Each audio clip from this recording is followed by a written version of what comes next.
Assalamualaikum, kembali lagi di Neck Art Channel. Hari ini kita nggak masak dulu ya, kita ajak jalan-jalan ke area wisata di Dieng.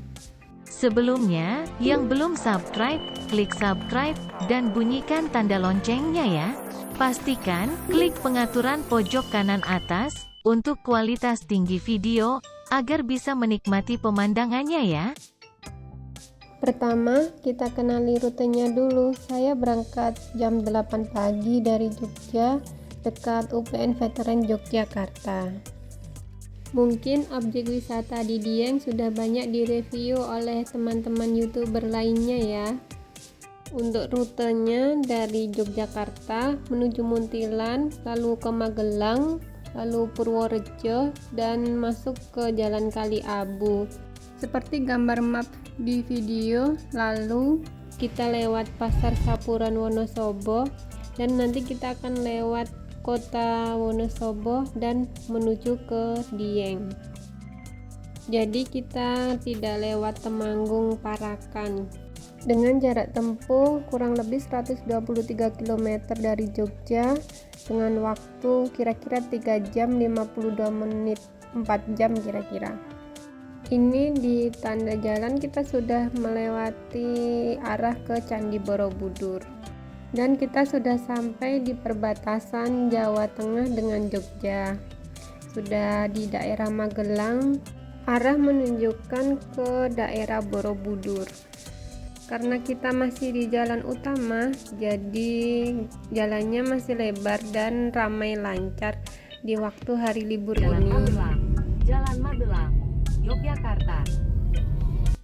Nah, ini kita sudah sampai di Pasar Muntilan. Oh ya, untuk keberangkatannya kebetulan kita berangkat tanggal 1 Juni 2023 ketika long weekend tanggal 1 sampai tanggal 4.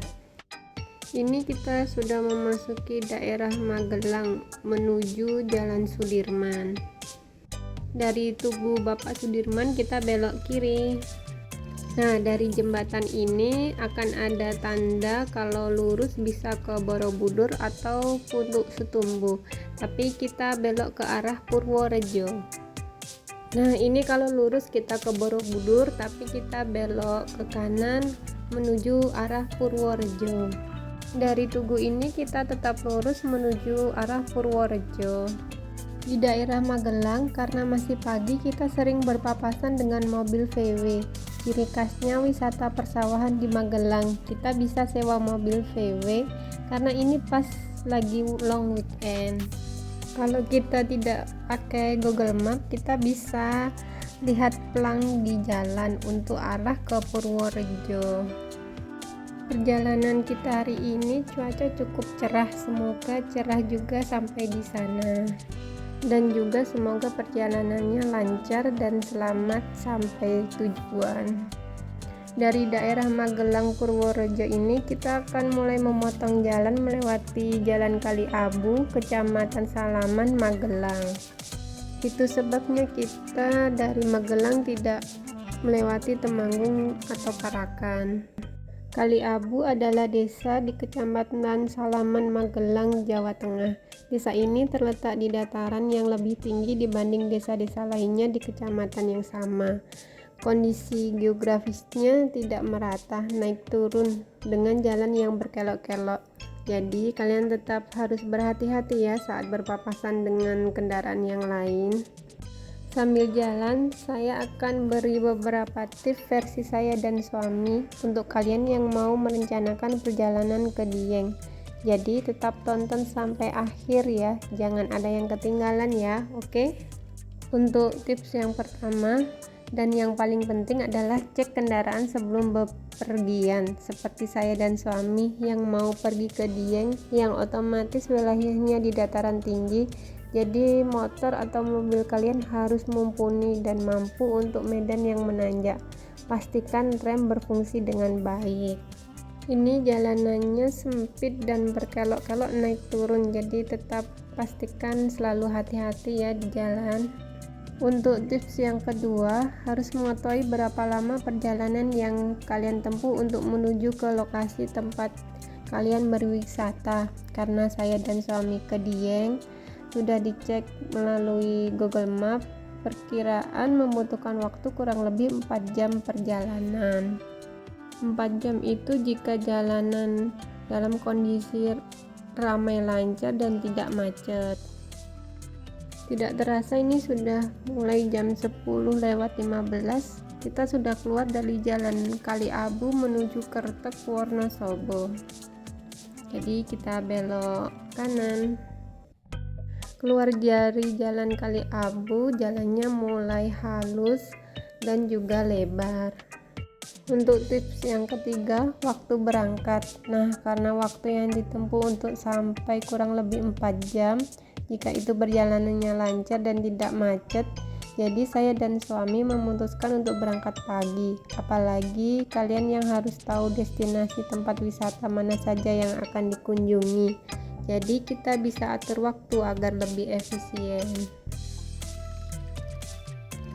Nah, kita sudah sampai di Pasar Sapuran Wonosobo. Terus sebelah sisi kiri kita juga melewati alun-alun Sapuran. Nah, ini tugu ikon Wonosobo yaitu buah karika. Buah karika ini disebut juga pepaya gunung atau pepaya Dieng.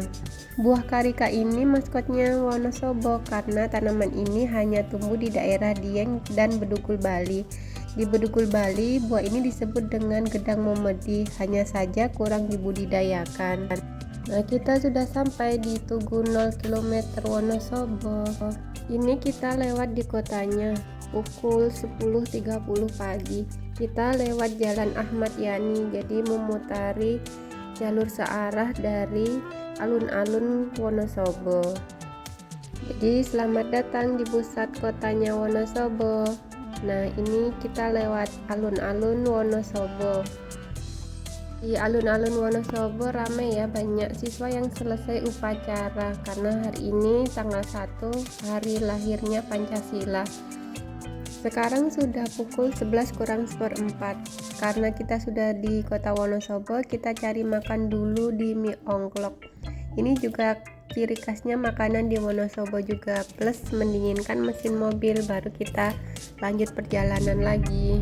Setelah makan kita lanjut perjalanan lagi, sudah sampai di Dieng Plateu Wonosobo. Udaranya di sini sudah mulai dingin, jadi kita bisa matikan AC mobil dan buka jendela agar mesin nggak terlalu ngos-ngosan saat menanjak. Plus kita bisa merasakan udara pegunungan yang masih segar dan dingin. Kita sudah sampai di kawasan Dieng Batur. Oh ya, lanjut ke tips keempat ya, yaitu barang bawaan. Karena saya dan suami berencana menginap 1 malam di sana, barang bawaan saya bawa secukupnya. Dan karena hawanya di sini dingin, jadi bawa baju yang sekiranya menghangatkan, seperti jaket, sarung tangan, dan juga kaos kaki. Jam 11.35 kita sudah sampai di kawasan Lembah Dieng. Di sini kita diwajibkan membayar karcis tanda masuk sebesar 10.000 per orang. Ini sudah gratis untuk masuk, tulisannya di kawasan Lembah Dieng, kawasan dataran tinggi Dieng, dan Dieng Plateu Teater. Pemandangannya kiri kanan cantik ya, cuma memang agak berkabut. Jalanannya tetap masih halus, tapi memang menanjak dan berkelok-kelok, tapi masih cukup lebar. Semakin ke atas situasi perjalanan semakin padat, dikarenakan ini pada hari libur panjang Kamis sampai Minggu, plus banyak kendaraan roda 4 atau lebih yang memperlambat lajunya, baik yang dalam kadar menanjak maupun yang dalam posisi menurun. Dikarenakan jalannya menyempit, menanjak, dan berkelok-kelok, jadi kalian harus tetap hati-hati ya di jalan. Pandangannya bagus ya teman-teman, kiri kanan bisa buat vitamin mata. Kita lihat hijau-hijau tumbuhan di pegunungan. Oh ya, lanjut di tips kelima, cari referensi penginapan di mana kalian mau menginap. Jadi bisa cari referensi di YouTube, Google, atau teman-teman yang pernah ke Dieng sebelumnya. Tapi tenang, saya juga nanti bakal kasih video dan tipsnya berburu referensi penginapan kalau mepet hari H di saat long weekend seperti saya. agar saat sampai di sana kita tidak lagi buang-buang waktu untuk mencari penginapan. Karena kemarin kebetulan saya booking penginapan mepet 2 hari sebelum keberangkatan, plus pas long weekend seperti hari ini, jadi lumayan usahanya untuk cari penginapan yang masih ada kamar kosong. Semuanya sudah penuh, tapi alhamdulillah masih dapat. Nanti saya kasih tips-tipsnya di part 2 ya teman-teman. Pemandangannya Masya Allah indah ya, ciptaan Allah, benar-benar vitamin mata ya, kita lihat hijau-hijau seperti ini. Pukul 12 kurang seperempat kita sampai di Gardu Pandang Dieng. Kita mampir dulu ya sebentar plus mendinginkan mesin mobil. Dari Gardu Pandang Dieng ini kita bisa melihat pemandangan rumah-rumah penduduk dari atas, plus perbukitan yang ada di bawah tentu sangat indah. Karena agak berkabut jadi pemandangannya kurang terlihat ya teman-teman. Kebetulan suara azan zuhur berkumandang, sungguh indah kita lihat dari atas. Masjid berkumandang saut menyaut dengan yang lain, jadi benar-benar Masya Allah indahnya. Dari atas ini juga kita bisa lihat jalan yang kita naiki tadi ketika menanjak dari bawah ke atas. Karena sudah siang, kita lanjut lagi perjalanannya sampai ke titik 0 Dieng. Di sebelah sisi kiri kita melewati tempat wisata Bukit Awan Sikampu. Teman-teman, kadang-kadang dalam perjalanan kita ini di sisi kanan merupakan sebuah jurang yang sangat dalam, sedangkan di sisi kiri merupakan tebing sebuah bukit, begitu pula sebaliknya. Jadi untuk teman-teman semua selalu berhati-hati di jalan ya. Setelah sampai di kawasan Dieng Plateau, di sini jalan relatif datar walaupun masih berkelok-kelok, menyesuaikan situasi geografis yang ada di seputaran kawasan Dieng. Tapi ada kalanya masih ada jalan menanjak maupun menurun, walau tidak se-ekstrim saat kita mendaki sebelumnya. Teman-teman, kedepannya bagi yang ingin pergi berwisata ke tempat yang tinggi dan sejuk, datanglah di wilayah Dieng ini, bisa menggunakan kendaraan roda 2 atau kendaraan roda 4 maupun Pichisata yang berbadan kecil. Di sisi kiri dan kanan tebing kita juga bisa melihat sawah penduduk yang disusun terasering, jadi menambah keindahan pemandangan di pegunungan. Mayoritas warga di sini banyak yang menanam kentang, karena kentang Dieng dikatakan berkualitas tinggi karena lingkungan tumbuhnya yang pas, yaitu di atas 1600 sampai 2100 meter di atas permukaan laut. Dan teman-teman, apabila berkunjung di tempat ini, jangan lupa teman-teman semua untuk membeli oleh-oleh khas Dieng, yaitu manisan karika yang sudah kita bahas sebelumnya. Teman-teman, ini yang saya dapat ceritakan di perjalanan ke Dieng di wilayah Kabupaten Wonosobo dan Kabupaten Banjarnegara, Jawa Tengah. Dan untuk tempat wisata di Dieng akan kita bahas di part berikutnya. Mohon maaf jika ada salah maupun kekurangan. Saya masih selalu berharap saran dan kritik dari teman-teman semua. Selamat datang di titik 0 Dieng.